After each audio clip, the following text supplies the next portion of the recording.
Orthodox Yakobaya സഭാ തർക്കം നിലനിൽക്കുന്ന 6 പള്ളികളിലും തൽസ്ഥിതി തുടരാൻ സുപ്രീംകോടതി നിർദ്ദേശം.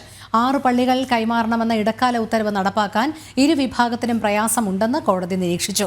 പള്ളികൾ ഏറ്റെടുത്താൽ സെമിത്തേരികളിൽ യാക്കോബായ പുരോഹിതരെ അനുവദിക്കാനാകില്ലെന്ന് ഓർത്തഡോക്സ് സഭ സുപ്രീംകോടതിയിൽ വ്യക്തമാക്കി.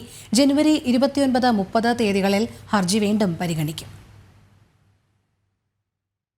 എറണാകുളം, പാലക്കാട് ജില്ലകളിൽ തർക്കത്തിലുള്ള 6 പള്ളികളിലും തൽസ്ഥിതി തുടരാനാണ് സുപ്രീംകോടതി നിർദ്ദേശിച്ചത്. ജനുവരി 29-30 തീയതികളിൽ ഹർജികൾ വീണ്ടും പരിഗണിക്കും വരെ നിലവിലെ സ്ഥിതി തുടരണം. 6 പള്ളികളുടെ ഭരണം ഓർത്തഡോക്സ് വിഭാഗത്തിന് കൈമാറാൻ യാക്കോബായ സഭയോട് ഇക്കഴിഞ്ഞ 3-ന് സുപ്രീംകോടതി നിർദ്ദേശിച്ചിരുന്നു. ഈ ഇടക്കാല ഉത്തരവ് നടപ്പാക്കാൻ ഇരുവിഭാഗത്തിനും പ്രയാസമുണ്ടെന്ന് കോടതി നിരീക്ഷിച്ചു. പള്ളികൾ കൈമാറാനാകില്ലെന്നും അത് ആരാധനാലയ നിയമത്തിന് വിരുദ്ധമാകുമെന്നും യാക്കോബായ സഭാ അഭിഭാഷകൻ വാദിച്ചു. എന്നാൽ പള്ളികൾ ഏറ്റെടുത്താൽ സെമിത്തേരികളിൽ യാക്കോബായ പുരോഹിതരെ അനുവദിക്കാനാകില്ലെന്ന് ഓർത്തഡോക്സ് സഭയും അറിയിച്ചു. തുടർന്ന് 2 മണിക്കൂർ നീണ്ട വാദപ്രതിവാദത്തിനൊടുവിലാണ് തൽസ്ഥിതി തുടരാൻ സുപ്രീംകോടതിയുടെ നിർദ്ദേശമുണ്ടായത്. അനിഷ്ട സംഭവങ്ങൾ ഉണ്ടാകാതിരിക്കാൻ വേണ്ട നടപടികൾ സർക്കാർ സ്വീകരിക്കണമെന്നും സുപ്രീംകോടതി വ്യക്തമാക്കി. കേരളത്തിൽ യാക്കോബായ ഓർത്തഡോക്സ് വിഭാഗങ്ങളുടെ കൃത്യമായ എണ്ണം പഞ്ചായത്ത് തിരിച്ചു നൽകുവാനും ഇരുവിഭാഗങ്ങളുടെയും പള്ളികളുടെ വിവരങ്ങൾ വില്ലേജ് ക്രമത്തിൽ നൽകുവാനും ജസ്റ്റിസുമാരായ സൂര്യകാന്ത്, ഉജ്ജൽ ഭുയാൻ എന്നിവരടങ്ങിയ ബെഞ്ച് സർക്കാരിനോട് നിർദ്ദേശിച്ചു.